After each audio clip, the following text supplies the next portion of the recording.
arising as possibilities of healing. And thanks for adding to that. The first point, it has been repeatedly told on e-sites, on television, in magazines, and I could just go on to repeat a few of them, which I thought were very relevant about how to handle the pandemic as is right now. First of all, I would like to let people know that it is a myth that it has gone away or it is waning away. Maybe in some part of the planet where it is actually now, right now, not as aggressively difficult, making situations difficult for people. There are certain places where it is still worsening. Within of my own country, India, there are various zones where the condition has become better, and then as many where it has become worse. So let's not be fooled by the fact that it was earlier a bad situation and it's improving, so it will continue to improve. Viral epidemics are known to happen in waves, and those waves continue to happen for many years on end. So please be watchful. The most important aspect of handling the pandemic situation is the personal hygiene, which cannot be overstated. And it is about how you wash your hands and how many times you wash your hand. It should at least be a 20-minute wash with soap and water. I'm just going to repeat quickly because you've already heard it so many times before. Or alcohol-based scrubs can also be used for a few minutes. That they work too, but still statistically it's been found that the soap water thing works the best. Washing for 30 seconds, 25 to 30 seconds with soap and water, your hands become fairly sterile and generally non-infective to any pathogen, any virus. But the more important thing is that we do not touch the eyes, the mouth, the nose. This is the point where it would actually be entering our systems. So if we can somehow get our fingers not to touch the mouth, nose, or eyes. So touching the mouth is a unfortunate or a very fortunate way of eating food and drinking water. So you got to wash your hands before and after you consume anything from your mouth. You got to be watchful of that. You have to keep your mouth and nose covered when you cough or sneeze. This is most important among the personal hygiene, is that you could be spreading it to others.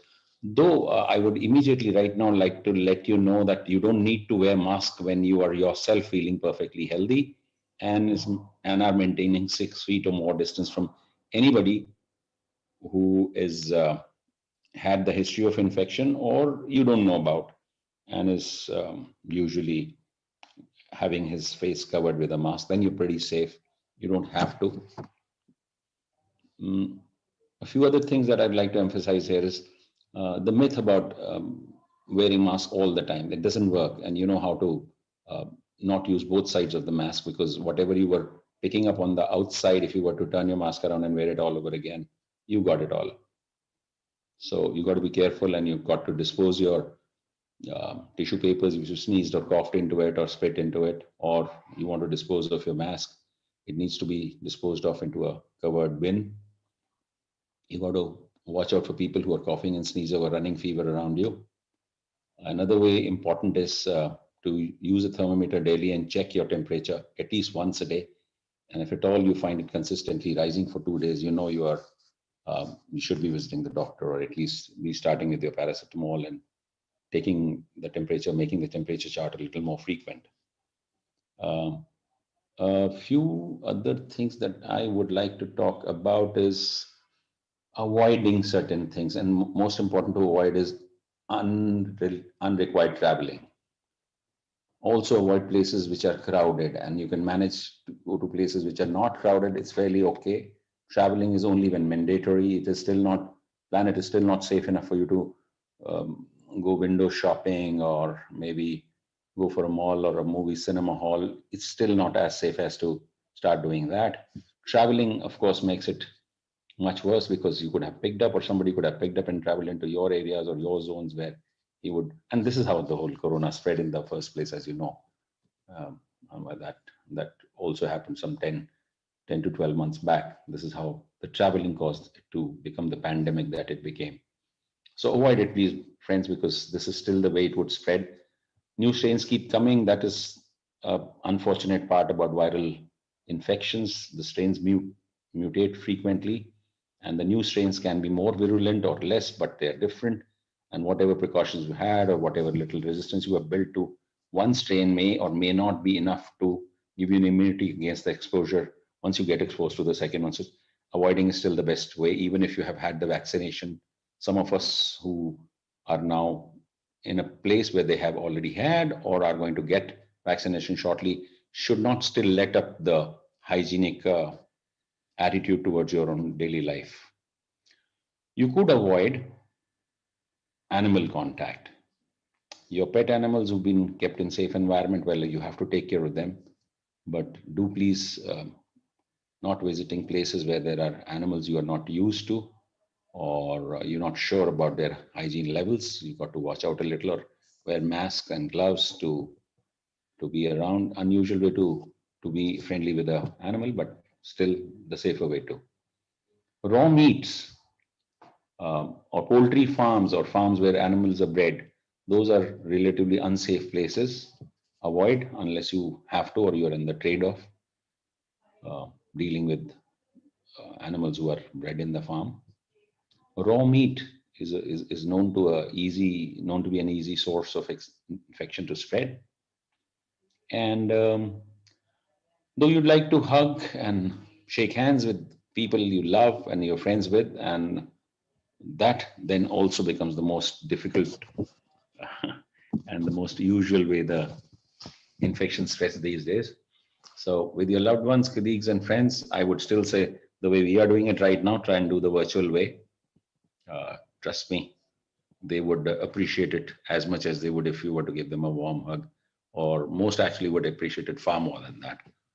So be watchful of that. And nothing really else comes to my mind. Just be safe, take care of yourself.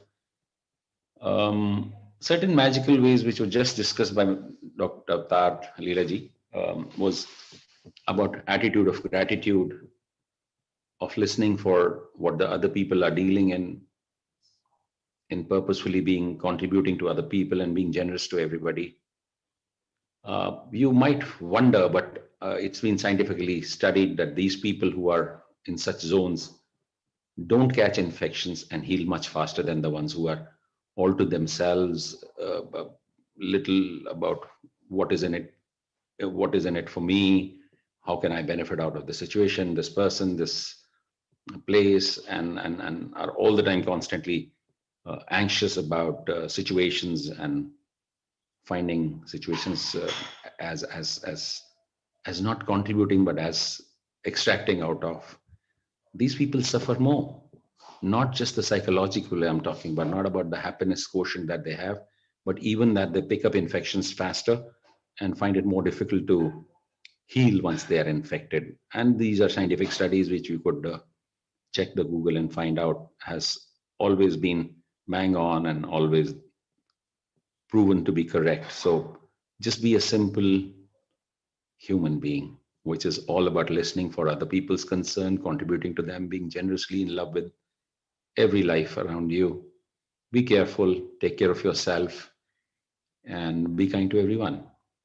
I guess this brings me to the end of what technically I could have said about Corona, but in the current times, the few other problems that people are facing is that maybe it's time enough now for me to get up and go out, and maybe it's safer for me because the statistics tell me so.